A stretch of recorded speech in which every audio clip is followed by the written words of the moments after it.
Hey guys, welcome to Landscaping to the Point. Today, my special guest is Adam from the Green Executive. Adam, tell me a little bit about yourself and our listeners. Hey Scott, thanks for having me on today. So I've been in the landscape industry since 1994. I actually own a landscaping business called Linneman Lawn Care and Landscaping, just outside of St. Louis, Missouri. And I've had that business, like I said, for almost 30 years. Back in 2017, I started the Green Executive, which is a landscape industry consulting firm. And now we help landscape professionals and lawn care pros across the US and Canada really just simply be better at business and be more profitable. Nice, nice. So I see Profit First back there. So tell me a little bit about Profit First and what it all means and how to kind of go about it a little bit.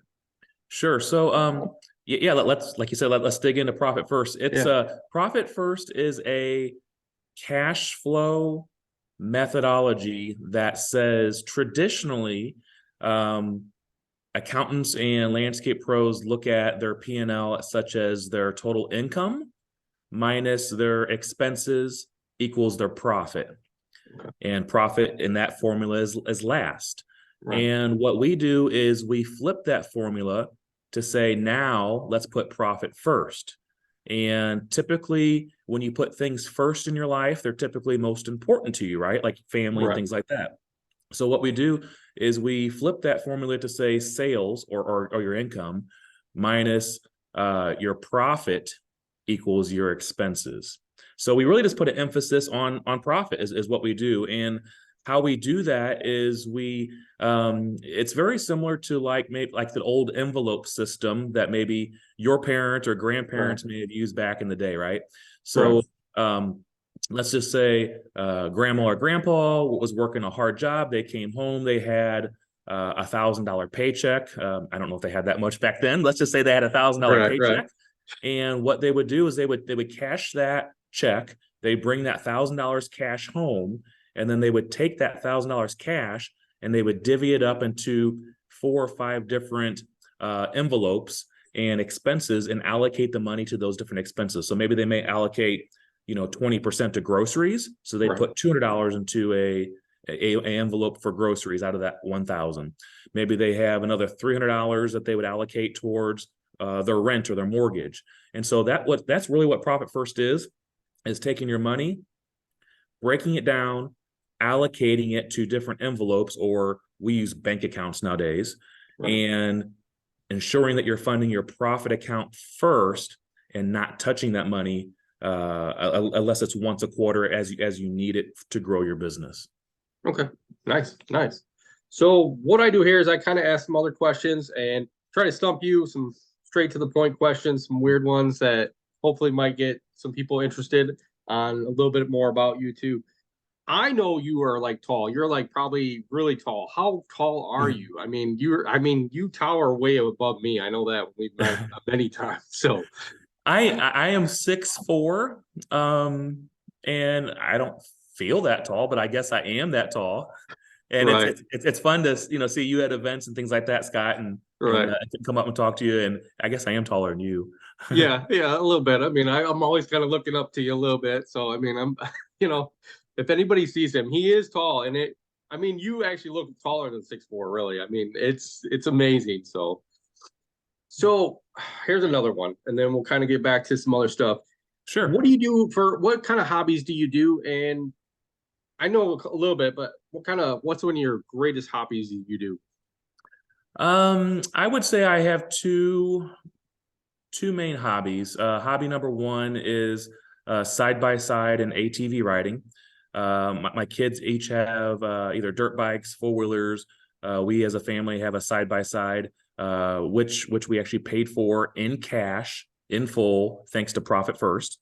But so we have those, and we love going down to like southern Missouri, Arkansas, places like that, and actually riding our ATVs and side by sides in like the national forest areas. So that's one of the hobbies we have. The other hobby we have, or I should say I have, is I am a foodie. I am a barbecue enthusiast. I am a St. Louis certified barbecue judge. I love ribs, brisket, chicken, pork, and I like to cook and I like to eat. So it can be a flaw, but I try to do my best to stay healthy and but also enjoy cooking at the same time.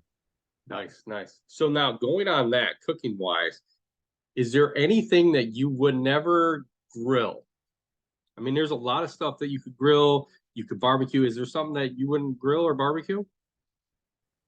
Probably not. I can say that my wife's family are big hunters, Okay. and I am not a big hunter myself, but they hunt squirrel, rabbit, deer, you name it, they hunt it. But I'm not a wild game person when it comes to like barbecuing or eating necessarily so much. I'll eat some deer sausage.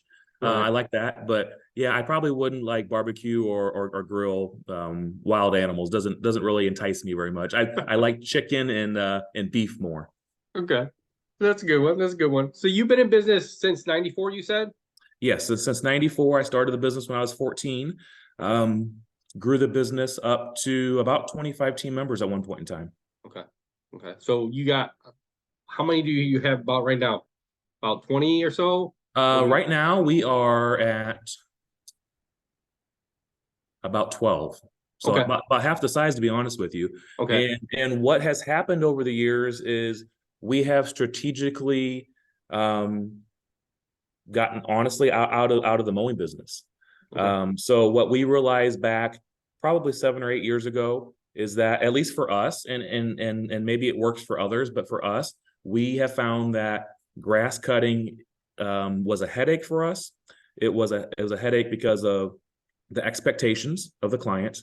It was a headache because you had to continuously be at that property every single week on the same day most of the times. Right. It was a headache because in the springtime for 2 or 3 months, it would take twice or three times as long to cut the grass as it was growing so fast. And really, excuse me, we just found that it just wasn't nearly as profitable as other services such as lawn fertilization, weed control, and landscaping design build. So we downsized, gotten out of the mowing over the years. Actually, 2022 was our last year cutting grass, and just kind of focused on more profitable work with less employees. Nice. Nice. So being at one point a bigger company with a lot more employees, you've probably had tons of employee headaches. Is there any that like stick in your mind that you kind of like tell people from time to time kind of to, deter from not to deter from employees, but something to how would you say it? To, be more aware of when they get bigger employees. Well, it was actually a matter of fact, I just did a webinar earlier this morning, and to me, it's really important to have processes and procedures and expectations set in place with your team.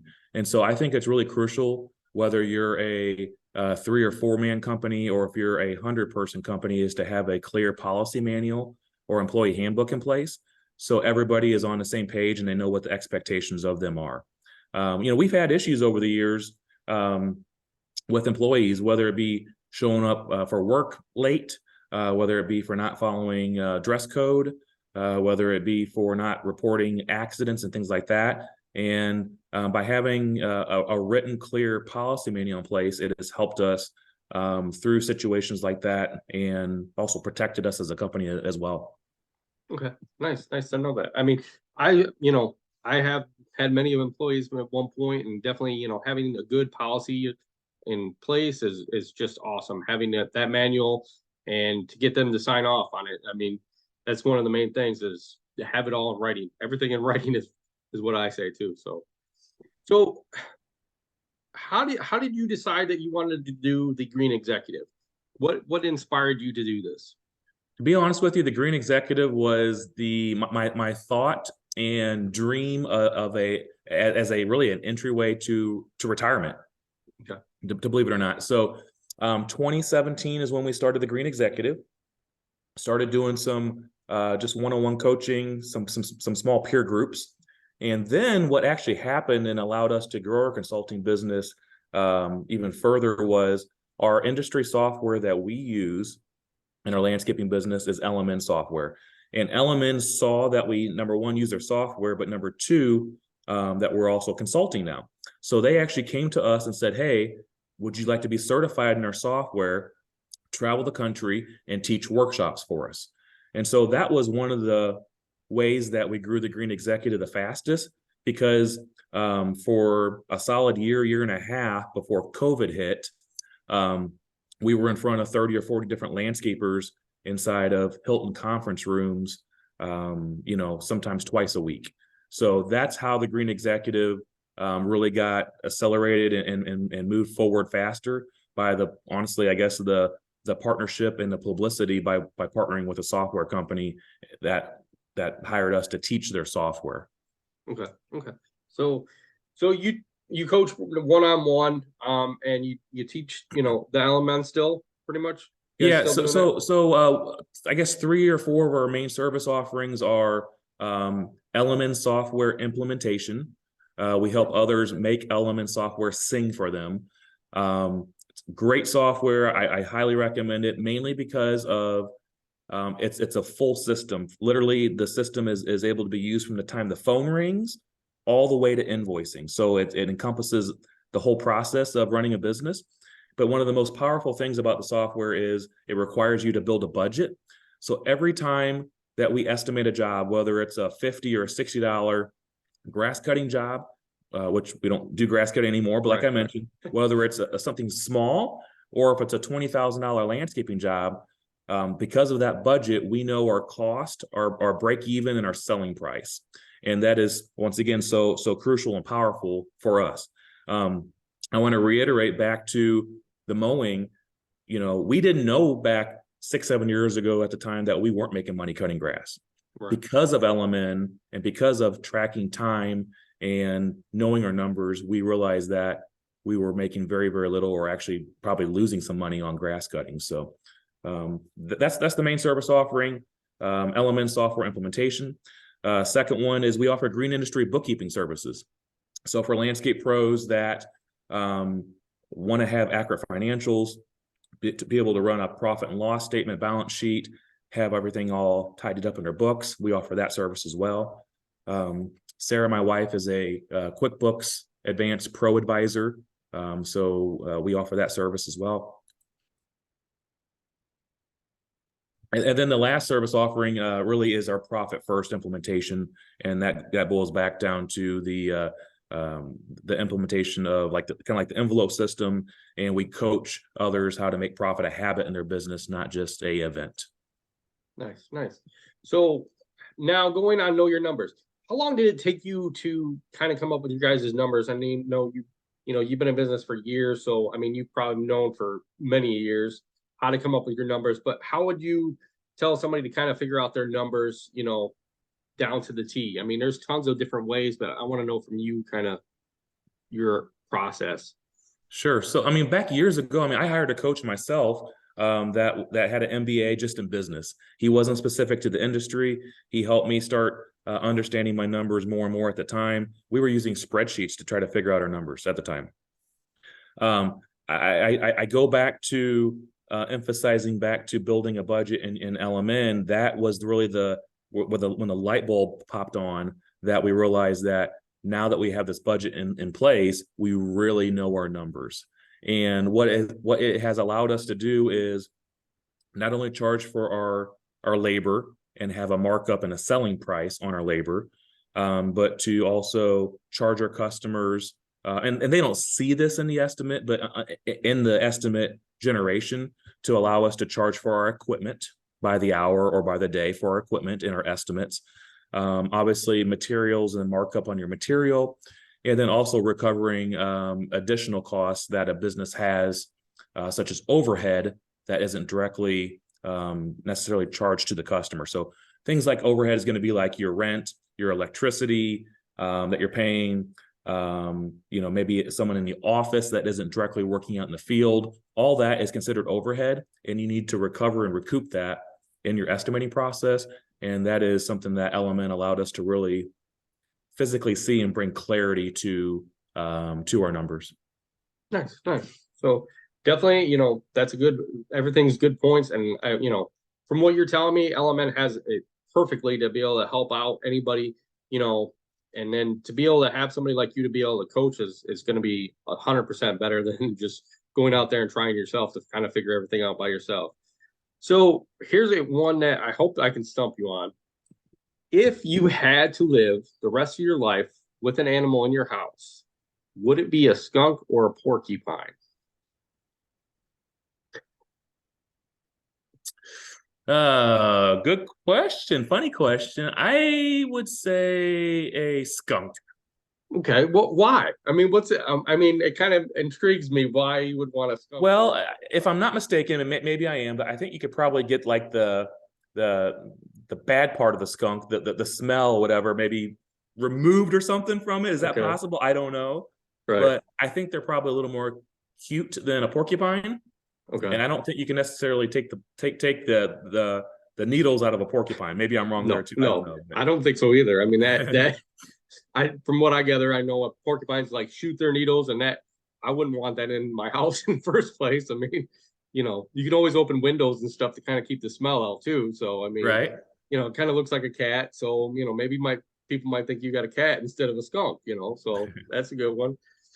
So over the years, you've expanded, and you guys have just generally, you guys aren't mowing no more. So has it been a big transition to kind of figure all that out? Did it take many years, or just going through all your profits and figuring out, your daily stuff to kind of figure that out too? I mean, it's definitely been a lot of planning to get out of mowing, and it's been nerve wracking, to be honest with you, and a little bit scary because that is where my business started, cutting grass. That was like our bread and butter. That's where kind of grassroots. But numbers don't lie, and if you can track your numbers, if you can track your time, if you can track where you're making more money at, um, sometimes you just need to really make decisions based off of the data, and so that's kind of where we went. I go back to we were talking about overhead a little bit ago, Right. and that we're not cutting grass anymore. I'm sure there's many small companies, smaller than mine. Maybe there's some that are larger than mine. I don't know, but I'm sure there's some out there that can make good money cutting grass. But you have to keep in mind that every business is different and every business has different expenses. So, I'm paying $6,000 a month for our facility, right? Where we rent, we actually own it, but we rent it back to ourselves. But long story short, I'm paying that. Someone that doesn't have that expense can cut grass for cheaper, right? So, it's just for us. It was just something that after looking at our numbers, we realized that in order for us to cut grass, we'd have to have a $90 minimum, $100 minimum for us to make money doing it. And in our market area, just from experience and being in industry for so long, we know there's a lot of contractors out there that can do it for much less. And so it was just kind of time to kind of wash our hands of it, move along, and just focus on, like I said, other service offerings. So now that you've done that, do you have somebody else in the area that you subcontract that work out if they want, or recommend them? Yeah. So to be honest with you, we had about 34 accounts left back in November, December of 2022. Okay. And those accounts were actually transitioned over to a new company, a single solo entrepreneur. Gentleman is actually going to be quitting his job at the railroad. Already cut some lawns and kind of on the side and wants to get into the business full time. We partnered with him, passed along the accounts to him.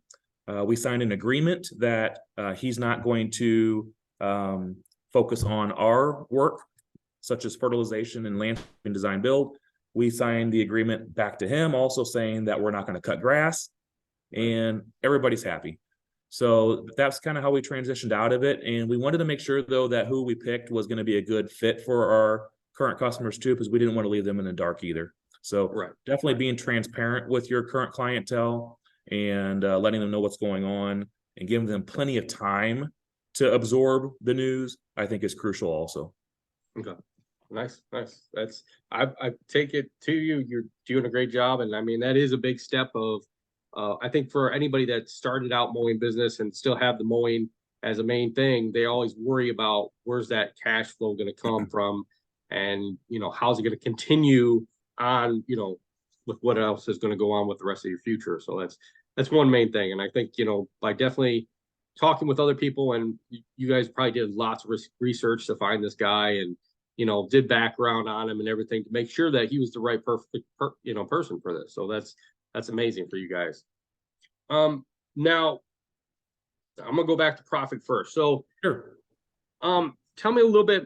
So with profit first, if I took all my profit from at the end of the year and switched up and said at the beginning of the year I take it every quarter, is that how you guys are proceeding with that? Is that how profit first mostly works? So Profit First is a habit building cash flow management system. And what we do is when we have clients that sign up for us, we actually have them do their allocations or their moving of the funds starting out weekly, believe it or Okay. not. So whether it be, you go to the mailbox and get $300 worth of checks, or you get $3,000 worth of checks. Every week, when you go to the bank to make your deposit, you go back home and you simply transfer money from your main income account to your other accounts. And those other 4 accounts are your profit account, your owner's pay account. So you're always paying yourself as an owner on a regular basis, a tax account, so you can pay Uncle Sam, and then an operating expense account. But what's all about, like I said, it's about building that habit and allocating those funds and doing it like on a consistent day every week. So maybe you choose a Wednesday, maybe you choose a Friday, but yeah, when you get the money, you make your bank deposit, and then you allocate from there. Okay. That's a good process. I mean, I've never heard of it, totally, and the way you explained it, that explains a lot. So, is there any other projects that you guys are planning on to do in the future with the Green Executive? Projects and things like that. We're looking at some retreats that we might be doing here, maybe in the fall. We were actually going to do our 2nd annual Profit First conference, was going to be in Nashville this September, but that has since been canceled, mainly because Nashville's expensive. Holy cow, Nashville is very expensive. We had our first one here in September of 2022 here in St. Louis. We toured another $4 million company's facility. We did educational sessions for a couple of days. It was a great time. We loved it. We're like, let's do number 2 in Nashville. We're going to visit a current client of ours there that's running a $4 million business, and we can't make it work, and especially reasonable for attendees to attend.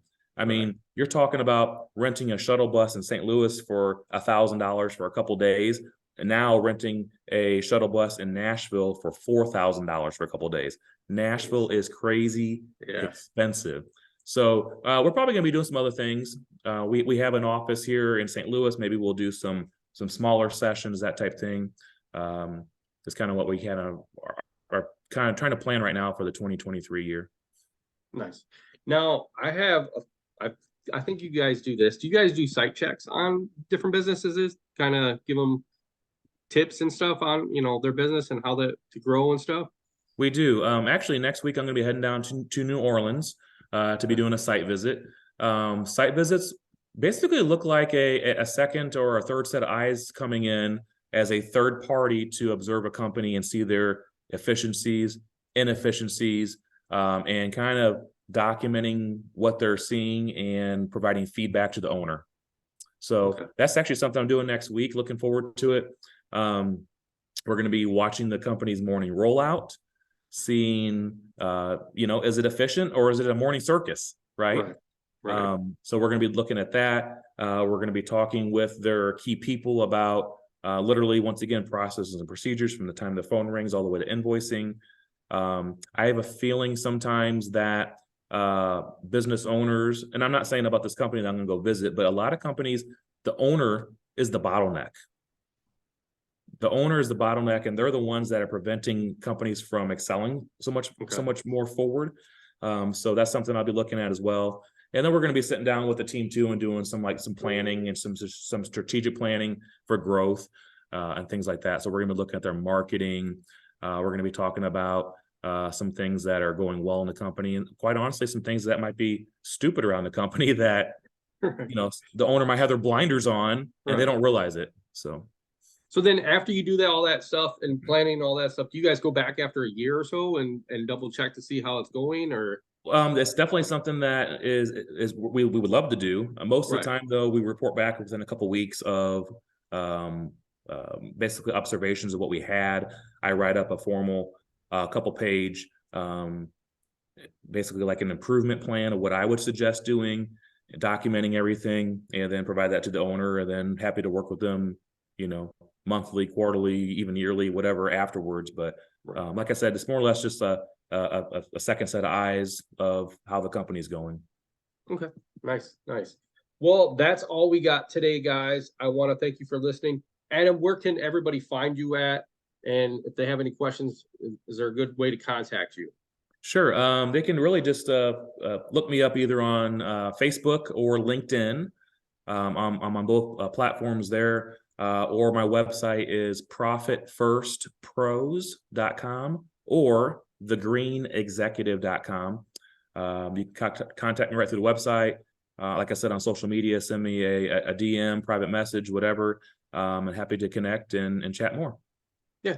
Thank you, guys. Definitely contact Adam. He has some great insight. He'll help you guys out with whatever you guys need. If you want to go with Profit First, it's probably going to be the best thing you guys can do. And from gathering what he has said and others, you're definitely going to want that. Plus, if you guys want a site visit or need some coaching, contact him for that. He is the best guy to work with. So please continue to listen to us on Spotify and iHeart and check Adam out, guys. Thank you guys for listening to us. Thank you, Adam. Thanks, Scott.